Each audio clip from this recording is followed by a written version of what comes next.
All right, welcome back. This is a lesson on Passover, the second Passover. If you missed the first one, or if you were on a journey, perhaps you were on vacation or something, or visiting another state, or maybe you were unclean for whatever reason. There's a second Passover, and we're going to start it off here in Numbers. We covered this one before, and then we're going to pick it up in Chronicles. Boy, this is really good. In Numbers 9:13. Starting back actually in 9, 5, and 6, they kept the Passover on the 14th day of the first month at evening in the wilderness of Sinai. According to all that Yahuwah commanded Moses, so did the children of Israel. And there came certain men that were defiled of a dead body. This is verse 6 of Numbers, chapter 9. And they could not keep Passover on that day, and they came before Moses and Aaron. Those men said, verse 7, We are defiled by a dead body of a man, wherefore we are kept back, that we may not offer an offering of Yahuwah in his appointed season among the children of Israel. And jumping down to 10, Moses tells them, speaking to the children of Israel, Yahuwah tells Moses, If any man of you or your posterity, that would be even today, for all the people over here in America, Great Britain, or anywhere in the world, we're the posterity. If any man of your posterity shall be unclean by reason of a dead body, or be in a journey afar off, yet he shall keep the Passover unto Yahuwah the 14th day of the second month. At evening they shall keep it, and eat it with unleavened bread and bitter herbs. They shall leave none of it unto the morning, nor break any bone of it. Listen up, you Jews that are doing Seder meals with a cut lamb shank roast. Going on.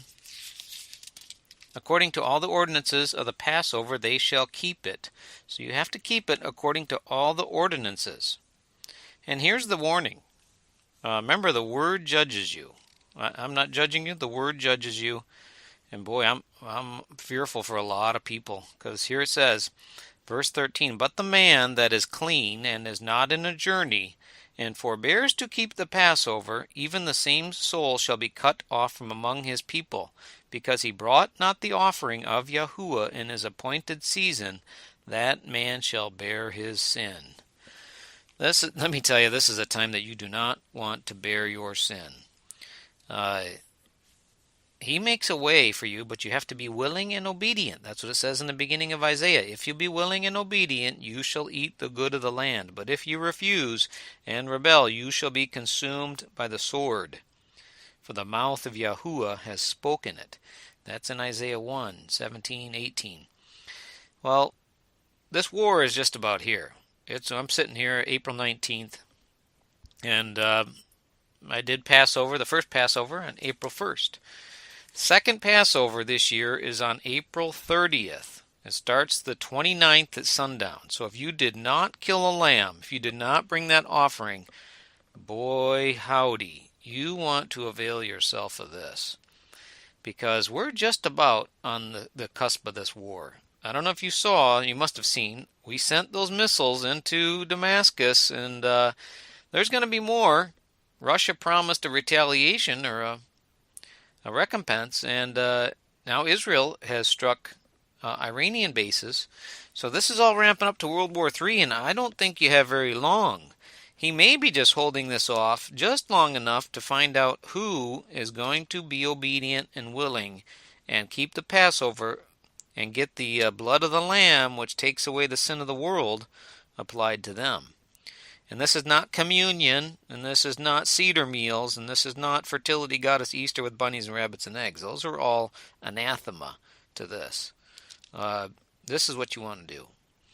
And he tells you here, opposite, going on in 14, And if a stranger shall sojourn with you, and will keep the Passover unto Yahuwah according to the ordinance of the Passover, you have to do it according to all the ordinances, and the manner thereof, so shall he do. You shall have one ordinance, both for the stranger and for him that was born in the land.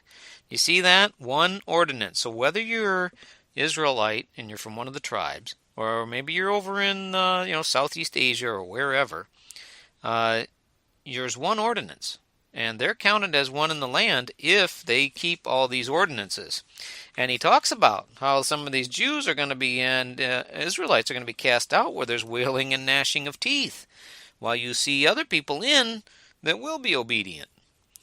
And this is opposite to the false apostle Paul, which is the leaven that you need to throw out. Get the leaven out of your house. That's the false doctrine. We cover this in the other sessions. But Paul teaches in Acts 15, that the strangers don't have to be circumcised and that they don't have to do these things, that they get a different law. Well, that's not what it says here. And that's not what it says in the rest of the first 5 books either. They have the same law in the same manner. You shall have one law and one manner. So you have to throw out the false apostle Paul, and you have to throw out, and you're going to find out, all these altars and all this communion. This stuff is false. That comes from Paul. The only place you're getting that is Corinthians and Hebrews and the books he wrote. All the other guys, all the other disciples and apostles are writing about keeping Passover and making a new covenant with Yahuwah to keep his laws and to be willing and be his. Like Exodus 13:9 says, the reason you do this, that the law may be in thy mouth. The reason we're doing this is so that the law will be in your mouth. All right, well, we're going to jump forward to Chronicles. Chronicles has this. 2 Chronicles chapter 30 has this exact thing, a grand second Passover that is done by the children of Israel. And we can learn a lot of lessons from it. So flip over there, 2 Chronicles chapter 30, and we'll start here in verse 1. Hezekiah sent to all Israel and Judah and wrote letters to Ephraim and Manasseh that they should come to the house of Yahuwah at Jerusalem to keep the Passover unto Yahuwah the God of Israel. Now we covered this in a previous session. You don't have to go to Israel right now. There's no temple there to do this at. And he says if the temple be too far away in Deuteronomy 12, you can kill it like you do a roebuck in your backyard. There's an exception for this. So if you want to go to Jerusalem, I guess you can try. There's no temple over there to do it at. I don't know where you'd do it. But going on. For the king had taken counsel. I know one thing, you want to do it. Whatever you do, you want to do it. Verse 2. The king had taken counsel of all the congregation in Jerusalem to keep the Passover in the 2nd month. So here they are in the 2nd month. For they could not keep it at that time because the priests had not sanctified themselves sufficiently, neither had the people gathered together themselves to Jerusalem. So this happened before where people didn't do it. And I know a lot of people that did not do Passover. Man, I hope this message gets to them, and I hope they avail themselves of second Passover. He's giving you a second chance. And I think that's why this war is holding off. Maybe there'll be 1, 2, or 3 more, just a couple more that will keep the Passover. Because if you don't, I think it goes bad for you. And going on here. Verse 5, so they established a decree to make proclamation throughout Israel from Beersheba even to Dan, that's from the south up to the north, that they should come to keep Passover unto Yahuwah, the God of Israel, at Jerusalem, for they had not done it of a long time, nor such sort as it was written. That's what we have in America. A lot of people haven't done this of a long time. They're doing Seder meals and Fertility Goddess Day. Man. Going on, so the posts went, and the princes throughout all Israel and Judah, according to the commandment. And he says here, you children of Israel, turn again unto Yahuwah, the God of Abraham. This is written to us today. Turn again to Yahuwah, the God of Abraham, Isaac, and Israel, and he will return to the remnant of you that are escaped out of the hand of the king of Assyria. Now, Assyria is Russia, and Russia's going to give us our comeuppance. We're going to get nuclear bomb war in one day, and I think it's coming very soon. They've been very patient with us as we beat to death the bear's whelps. He says, like a bear bereaved of its whelps, it's going to tear us limb from limb. Well, we've been over there beating on that cub, that whelp of Russia called Syria, where they have their base in Tartus. And guess what? One of these days, we're going to destroy Damascus, and we're going to beat that cub to death, and that bear is going to kick our... going on. And be not like your fathers. Yeah, don't be like your daddies. and like your brethren, which trespassed against Yahuwah and their fathers, and therefore gave them up to desolation. That's what we're going to be getting. We're going to be given up to desolation. You're going to see desolation on America soon. Man. Verse 8. Now be you not stiff-necked as your fathers, but yield yourselves unto Yahuwah. Yield yourselves. If you're going to yield yourself and make this new covenant, and you're going to be his betrothed bride, which he returns for, he says, gather my saints, which made a covenant with me by sacrifice, in Psalm 50, verse 5. And this is what you're doing. You're making a covenant. You need to begin to yield yourself to that covenant, to Yahuwah. And the first thing he tells you, the first holy day to keep is this, is Passover. Second is unleavened bread, to throw out the bad doctrine.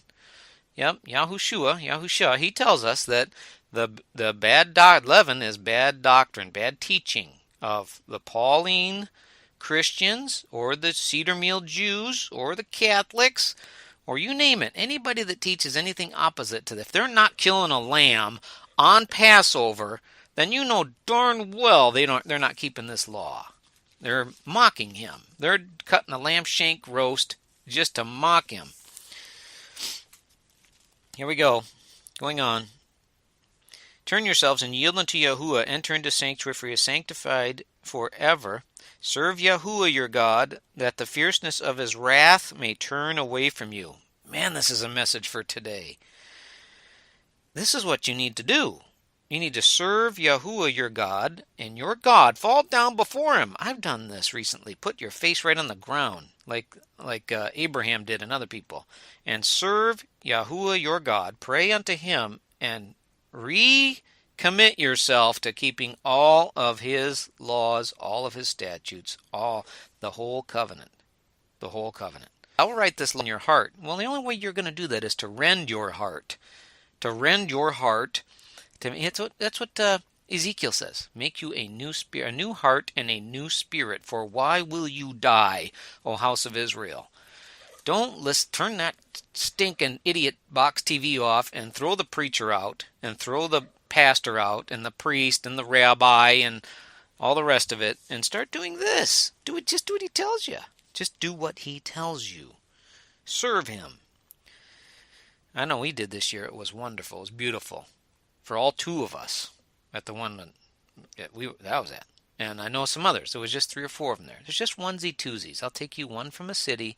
That's what he says in Jeremiah. I am married unto you. Where do you get married? At this covenant. This is a betrothal covenant. When you take of that wine and that bread and you eat that lamb, you're making a betrothal covenant. You're agreeing to be his obedient bride. Obedient bride. You'll do what he says. And he tells you what to do right here. And he says, I am married unto you. Look this up in Jeremiah chapter 3. I don't know, 12, 17, something like that. I am married unto you. I will take you 1 of a city and 2 of a family and bring you to Zion. It's a onesie twosie. And it's only for those that are going to start doing what they're told. Well, we'll pick it up here next time. This is going to be really key. There's more to come from this Chronicles. It's excellent. Till next time. Hallelujah. All right, welcome back. This is a lesson on Passover, the second Passover. If you missed the